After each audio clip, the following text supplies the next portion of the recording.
जय गौ माता, जय गोपाल। जलान निगम मार्ट के यूट्यूब चैनल पे आप सभी का स्वागत है। आपका काफ़ी प्रेम मिल रहा है, इसके लिए बहुत-बहुत धन्यवाद। आपके आभारी हैं हम। आज भी हम आपके लिए एक नया वीडियो लेके आए हैं, जो काफ़ी जो हमारे जानकार और ग्राहक हैं और काफ़ी लोग जो नया जुड़ना चाहते हैं, उनमें एक कॉमन प्रश्न हमने ये ढूँढा है कि हम छोटा व्यापार, कम लागत का व्यापार और फेरी वाला व्यापार, ये कैसे शुरू करें? जी हाँ, छोटा व्यापार, कम लागत का व्यापार और फेरी वाला व्यापार। ये बहुत ही छोटे जो दुकानदार हैं, जो बहुत स्टार्टिंग से अपना काम करना चाहते हैं, जिनको कुछ भी नॉलेज नहीं है, लेकिन एक व्यापार करने का जुनून है, एक जज़्बा है। तो उन लोगों के ये सवाल का जवाब आज के वीडियो में हम अच्छे तरीके से देने की कोशिश करेंगे, प्रयास करेंगे। तो दोस्तों, सभी चीज़ जानने के लिए वीडियो को अंत तक ज़रूर देखें। चैनल को लाइक और सब्सक्राइब ज़रूर करें, जिससे आने वाले नए-नए वीडियो आपको समय पर और जानकारी आपको मिलती रहे। तो आइए दोस्तों, आज का जो वीडियो है कि फेरी वाले का व्यापार हम कैसे शुरू करें, उसमें कितनी लागत लगती है, क्या-क्या उसमें तकलीफ़ें आती हैं, क्या-क्या उसमें आराम होते हैं, क्या उसके फ़ायदे हैं, क्या उसके नुकसान हैं। तो इन बिंदुओं पे आज का वीडियो हम आपके सामने लेके आते हैं। तो सबसे पहले दोस्तों आप ये जानिए कि कपड़े का अगर आप व्यापार करना चाहते हैं, तो सबसे कम लागत का व्यापार आप फेरी वाले व्यापार के रूप में कर सकते हैं। जी हाँ, सबसे कम लागत का व्यापार फेरी वाले के व्यापार के रूप में कर सकते हैं। साथ-साथ में आपको ये भी थोड़ा-सा बताते हैं कि फेरी वाला व्यापार क्या होता है। तो फेरी वाले व्यापार का अर्थ ये है कि आप स्टॉक अपने घर में रख सकते हैं, या जो भी कपड़ा आपने खरीदा वो अपने घर पे रख सकते हैं, या कोई दुकान आपके पास है, कोई जगह आपके पास स्पेयर पड़ी हुई है, वहाँ रख सकते हैं। आपको उसके लिए कोई अलग से दुकान खरीदने की ज़रूरत नहीं है, अलग से जगह की ज़रूरत नहीं है। आपको उसी में से कुछ सैंपल अच्छी तरीके से लेकर या सेट अच्छी तरह से लेकर और पोटले में बांधकर या थैले में बांधकर और उसको घूम-घूम कर बेचना है। आप अलग-अलग जगह पे जाके उसको घूम-घूम कर बेचेंगे। इसी तरह के फेरी लगा-लगा के उस माल को बेचना है, इसीलिए इस व्यापार को फेरी वाला व्यापार कहा जाता है। इसमें सबसे कम लागत क्यों लगती है समझिए। क्योंकि ज़ाहिर-सी बात है कि आप कोई स्टॉक के लिए अलग से जगह नहीं रख रहे हैं, कोई दुकान नहीं रख रहे हैं, कोई ऑनलाइन पे इन्वेस्ट नहीं कर रहे हैं। स्टॉक भी आप थोड़ा लेके कर सकते हैं, क्योंकि आपको घूम-घूम के बेचना है, तो एक साथ आप कितना माल लेके घूमेंगे? तो थोड़ा-थोड़ा माल लेके घूमेंगे तो स्टॉक भी आपको कम रखना है। इसीलिए सबसे कम लागत में ये फेरी वाला व्यापार आप कर सकते हैं। तो ये इसका एक पॉजिटिव पॉइंट है। अब इस व्यापार को करने के लिए क्या-क्या चीज़ें ध्यान में रखनी चाहिए, इस विषय पे बात करते हैं। तो फेरी वाला व्यापार करने के लिए आपको थोड़ी-सी जानकारी इकट्ठी करनी है। जैसे आप किस एरिया में व्यापार करना चाहते हैं? आपके टारगेट कस्टमर कौन है? आपको किन लोगों को आप माल बेचना चाहते हैं? अगर आपके पास बड़ा मार्केट एरिया है, जहाँ जा जाके आप दुकानदारों को माल बेचना चाहते हैं, या फिर बड़ा रिहायशी एरिया है, जहाँ पे जा जाके बिल्डिंगों में घूम-घूम कर आप बेचना चाहते हैं, या फिर मॉल वाला एरिया है, या बिज़नेस क्लास के लोग हैं, वो आपको डिसाइड करना पड़ेगा। ये इसलिए चयन करना है कि ये डिसाइड करने के बाद आप उनके यहाँ क्या प्रोडक्ट चलता है। मॉल में अलग प्रोडक्ट चलते हैं, बिज़नेस क्लास वालों के अलग प्रोडक्ट चलते हैं। आप अगर कोई मार्केट एरिया में जाएँगे जहाँ जनरल हाट बाज़ार लगता है, तो वहाँ अलग प्रकार के प्रोडक्ट चलते हैं। घर पर अगर आप गृहिणियों को बेचने जाएँगे तो वहाँ सिलेक्टेड हाउस होल्ड के प्रोडक्ट ज़्यादा चलते हैं। पाँव पोंछ हो गया, गमछा हो गया, कुछ साड़ियाँ हो गई, कुछ और प्रकार के छोटे-छोटे आइटम हो गए, इस प्रकार के ज़्यादा चलेंगे।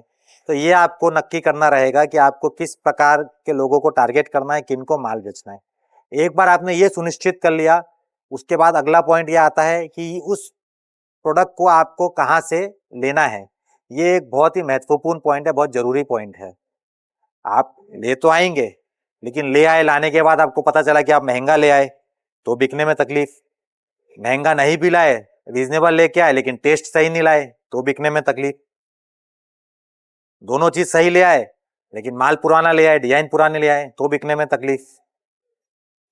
डिज़ाइन भी नहीं लेके आ गए, लेकिन क्वालिटी सही नहीं लेके आए, क्वालिटी कमज़ोर ले आए, तो बिकने में तकलीफ। तो काफ़ी सारी चीज़ें हैं जो आपको ध्यान रखनी है। इसके लिए आपको सिलेक्ट करना है अच्छा सप्लायर। अब अच्छा सप्लायर आप कैसे सिलेक्ट करेंगे, ये हम काफ़ी सारे अपने पहले भी वीडियो में बता चुके हैं। फिर से थोड़ी-सा विस्तृत इसकी जानकारी देते हैं कि आप यूट्यूब देख के सूरत आ रहे हैं, या यूट्यूब देख के सप्लायर चूज़ कर रहे हैं, तो थोड़ा-सा सप्लायर का स्टडी भी करिए। कौन सा सप्लायर कितने समय से काम कर रहा है, उसकी मार्केट में क्या रेपुटेशन है। अगर आपके पास कोई जरिया है पता करने का तो करिए, नहीं तो जिसका वीडियो देख के आपको सच्चा लग रहा है, जिसकी बातें वीडियो में आपको सच्ची लग रही हैं, हर एक जन के एक अंदर से आवाज आती है कि भाई हाँ ये सच्चा आदमी लग रहा है, तो जिस आदमी का वीडियो देखकर, जिस कंपनी का वीडियो देखकर आपको लगता है कि ये सही अपने को गाइडेंस दे रहा है, सही बात बता रहा है, सही प्रोडक्ट दिखा रहा है, आप उसको सिलेक्ट कीजिए। उसको सिलेक्ट करके आप उनसे एक बार थोड़ा सैंपल का माल लीजिए। आप वीडियो कॉल के जरिए लीजिए, सूरत आ जाए तो बहुत बेहतर है। सूरत आके तो आप 5 जगह देख के और फिर चॉइस कर सकते हैं कि भैया हमको ये सबसे अच्छा लगा, ये जेन्युइन लगा और यहाँ से कपड़ा लेते हैं। तो ये कुछ चीजें हैं जो आपको मदद करेंगे सिलेक्ट करने के लिए अच्छा सप्लायर आपको कैसे सिलेक्ट करना है। एक बार आपने अच्छा सप्लायर सिलेक्ट कर लिया तो उसके बाद आगे की दिशा आपकी बहुत आसान हो जाती है। अच्छा सप्लायर सिलेक्ट करने के बाद आप थोड़ा थोड़ा माल लीजिए, 20,000 का, 25,000 का, 50,000 का थोड़ा स्टॉक लीजिए। थोड़ा स्टॉक आप ले आए, आपने फेरी का जिस एरिया में आपको बेचना है उसमें प्रयास करके उसको बेचिए। इसमें भी मुख्य बात यह ध्यान रखनी है कि पीस टू पीस स्टॉक बिकना मुश्किल होता है। आप 50,000 का सामान ले आए तो हो सकता है उसमें से 30,000 का बिका, 35,000 का बिका, 20,000 का बिका, 40,000 का बिका, लेकिन आप चाहेंगे कि 50,000 पीस टू पीस पूरा बिक जाए। ये बहुत कम केसेस में होता है क्योंकि कपड़ा है, कुछ ना कुछ बचता है, लेकिन उस बचे हुए से परेशान नहीं होना है। वो बचा हुआ भी बिकेगा, लेकिन उसका तरीका होता है। वो कैसे? एक बार आप माल ले आए 50,000 का, अपने एग्जाम्पल ले रहे हैं कि 50,000 का आप माल ले आए, उसमें से एग्जाम्पल आपने 35,000 का माल बेच दिया, तो 15,000 का माल आपके पास स्टॉक में बचा। अब वो 15,000 का कैसे बिकेगा? उसके लिए आपको एक बात एकदम आप ध्यान रखिए कि उसमें आपको 35,000 का नया स्टॉक मिलाना ही पड़ेगा। आप ये यकीन मानिए कि नया पुराना करके ही कपड़ा बिकता है और निरंतर बिकता रहता है। तो उस 15,000 में आप 35,000 का वापस स्टॉक मिलाइए और उसको वापस से 50,000 का एक समूह स्टॉक का बना लीजिए। आप ये बात यकीन मानिए कि उस 50,000 में से दोबारा 30,000, 35,000, 40,000 का माल बिकेगा। पुराने में से कुछ निकलेगा, कुछ नए में से बच जाएगा। इस तरीके से वापस ये साइकिल आपको दोहरानी है। फिर आपके पास 10-15,000 का माल बिक गया तो 30-35-40,000 का माल वापस आप ले लीजिए। इस प्रकार से आपकी ये साइकिल चलती रहेगी। एक बात आपको और ध्यान में रखना है, अमूमन लोग ये मिस्टेक करते हैं कि जो माल बिक गया वो सेम टू सेम ले आते हैं कि हम तो ये 35 साड़ी लाए थे, पहले बिक गई तो हम यही 35 साड़ी दोबारा ले आते हैं। ये मिस्टेक हो जाती है। बिक गया बहुत अच्छी बात है, लेकिन इसके बिकने के साथ साथ आपको एक बात ध्यान रखनी है कि जो डिजाइन बिक गई वो थोड़ा सा आप समझिए कि वो सीजन के हिसाब से बिकी है। उस डिजाइन का सीजन आगे भी चलने वाला है कि नहीं चलने वाला, ये थोड़ा सा आप स्टडी कर लीजिए।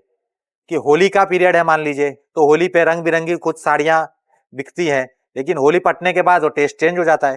तो होली पे जो साड़ी बिकेगी हो सकता है वो आपकी तीज पे नहीं बिके। तीज पे जो साड़ियां बिकती हैं वो हैवी ब्लाउज की, प्लेन बॉर्डर की, बिना काम की, इस प्रकार की थोड़ी फैंसी साड़ियां बिकती हैं। तो जो तीज पे साड़ी बिकेगी वो आगे जाके दिवाली और लगन पे नहीं बिकेगी, टेस्ट चेंज हो जाता है।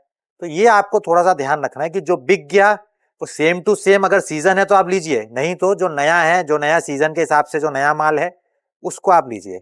इस पॉइंट को भी अगर आप ध्यान में रखेंगे तो आपको स्टॉक को रोटेट फास्ट करने में काफी मदद मिलेगी। तो ये बेसिक पॉइंट हैं जो फेरी वाले व्यापार में आपको मदद करते हैं। इसके अलावा कुछ बेसिक पॉइंट है जो हर व्यापार में चाहिए।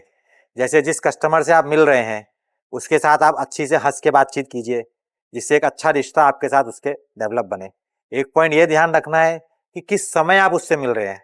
अगर उसकी दुकान में बहुत भीड़ है, आप जाएंगे, भाई आप मेरा सैंपल देखिए, मैं आया हूँ, ये करना है, तो वो इरिटेट हो सकता है और हो सकता है कि आपको वो तवज्जो ना दे। तो आपको ये ध्यान रखना है, थोड़ा सा स्टडी कर लेना कि किस समय वो सैंपल देखते हैं या किस समय वो खाली रहते हैं, जिस समय आप मौका देख के सामने वाले को माल दिखा सकें, सैंपल दिखा सकें। तो ये पॉइंट भी छोटा पॉइंट है, लेकिन बहुत ध्यान देने की इसको जरूरत है।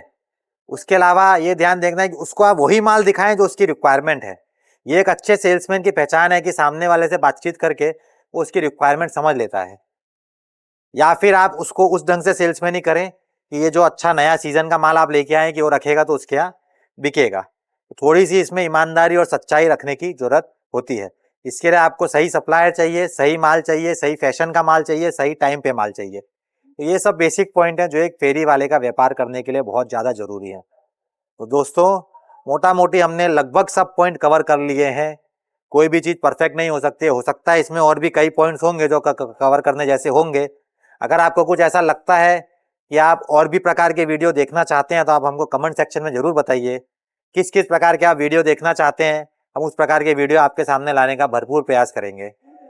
इस वीडियो के संदर्भ में आपके कोई क्वेश्चन है, प्रश्न है तो आप कमेंट सेक्शन में लिखिए। हमारी टीम भरपूर प्रयास करेगी कि आपके सवालों का अच्छी से अच्छी तरीके से जवाब दें। तो दोस्तों, एक बार फिर से जलान मेगा मार्ट के यूट्यूब चैनल पे मैं आपका स्वागत करता हूं, आपका धन्यवाद देता हूं। चैनल से जुड़े रहिए, लाइक और सब्सक्राइब जरूर कीजिए। और जलान मेगा मार्ट एक सच्ची दुकान है, एक अच्छी दुकान है। इससे जुड़कर अपने सपनों का व्यापार जरूर कीजिए। नमस्ते।